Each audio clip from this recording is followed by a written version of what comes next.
Kidney failure کے مریض کا قبض کیسے رفع کیا جا سکتا ہے؟ ہاں، جس مریض کے گردے فیل ہو چکے ہوں یا گردے فیل ہونے کے قریب پہنچ چکے ہیں، اس کا یوریا بڑھ چکا ہے، کریٹینن کی رپورٹ اس کی خراب ہو رہی ہے اور اس کو مسلسل قبض کا عارضہ لاحق ہے، تو ایسے مریض کے لیے سب سے جو بہترین چیز ہے آنتوں کے لیے وہ ہے ایلو ویرا جیل،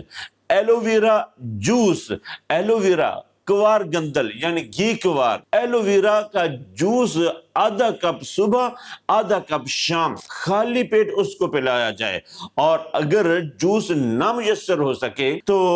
خود ہی ایک بڑی کاش لے کر اس کا فرنٹ والا حصہ چھیل کر نیچے پلیٹ رکھ لیجئے اور چھری یا چمچ کے ساتھ اس کو جھاڑ لیا جائے، اس کا لعاب نکلے گا۔ تقریباً 1/4 یا 1/3 کپ کی مقدار میں یہ روزانہ استعمال کرے۔ اگر ایسے کرنا بھی مشکل ہے تو کم از کم ایلو ویرا جیل کا ایک چھوٹا سا پیس وہ روزانہ صبح نہار میں ضرور کھائے، اس سے بھی فائدہ ہوگا۔